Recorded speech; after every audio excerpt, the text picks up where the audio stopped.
What's up, guys? Knight here. Today we have a video in Final Fantasy VII Rebirth is finally here on PC after almost a year. Surprisingly quicker than I actually personally expected, but in this case, I am more than happy to be wrong. However, before I get into the review, I want to thank Square Enix for providing me with a code for the game. I greatly appreciate it, and I can't believe I actually got something like this. I don't really get stuff like this ever, and it's for a series like Final Fantasy, let alone like one of my favorite games of all time. So thank you, Square, for this. I really appreciate it. But hopping right into it, FF7 Rebirth is a once-in-a-generation game that I think every Final Fantasy fan should play. Newly introduced to the series or not, I believe that there's something for everyone in the game, whether it's the phenomenal combat, breathtaking music, incredible characters, or the emotional story. However, I'm not really here to talk about Rebirth as a game and how I feel about it since I already have a review of it on the channel. So if you want to know my opinions on the game itself, check out the spoiler-free review here on Nightalize or my full 100% playthrough on my second channel. Straight up, the port has been pretty damn exceptional for me. My rig is relatively new. I'm running a Ryzen 9 processor, 32 gigs of RAM, and an NVIDIA GeForce RTX 3070.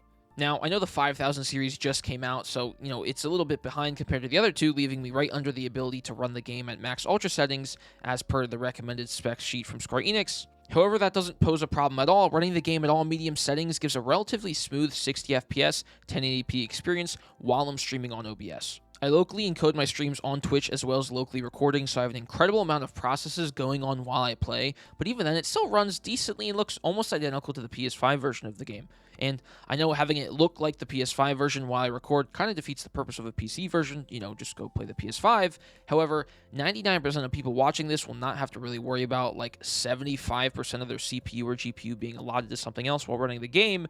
I just more so wanted to include that since, most PC games do stutter a lot while I stream, which is the choice for me going to console games. Now, FF7 Rebirth is way better at launch compared to FF7 Remake and other recent Square Enix ports like Final Fantasy XVI, but the game still remains on Unreal Engine 4. Of course, the game was not going to switch over from UE4 to UE5 from the PS5 to PC version, but it comes with the usual Unreal Engine 4 issues. Of course, there are already countless mods on Nexus for the game that patch performance, visual, and stutter issues, so if you do struggle to run it on your computer, you should be alright. I don't mean to discredit the developers of the game, though, because the difference from the PS5 version to the PC version is also shockingly different, most notably the shading and lighting in bright and dark spaces. The faces on characters look drastically different, having way more depth present from the enhanced power of a PC. FF7 Rebirth was made for the PS5, and is an incredibly ambitious game, so having it run and look as well as it does on medium settings is enough for me to praise how the port was handled.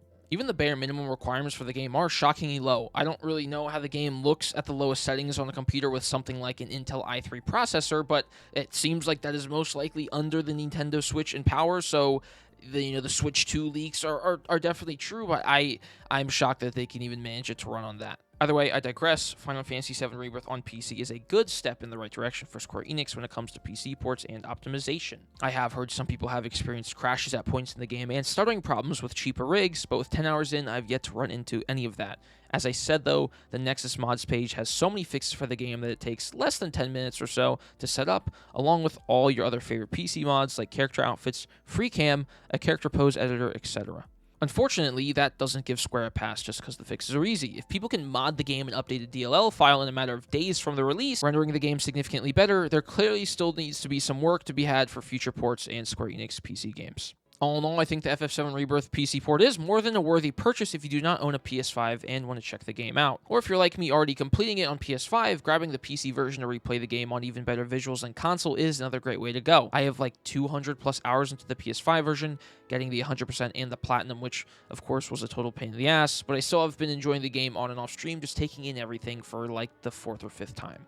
Another major bonus that is on the mod side of things is using the free cam and pose editor along the way, because I do genuinely think that's a good enough reason for buying it on PC again. Taking pictures of your favorite characters and making them do cool poses around the map you couldn't usually do is pretty fucking sick.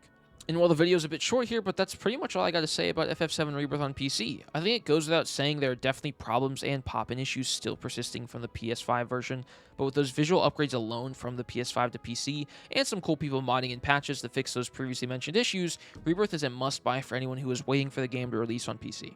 So once again, it's not perfect, but with a couple things here and there, you can make it run pretty damn well, and I think it's still well worth the money, especially since I think it's still on sale on Steam for like $50 as of recording this video. So if you enjoyed the video, please like and share with your friends. Check out my other game reviews and FF7 videos on this channel. Check out my second channel for all my playthroughs and unedited stream content, and if you really like me, you can follow me on all other socials linked in the description. Thanks for watching, guys, and I'll see you in the next one.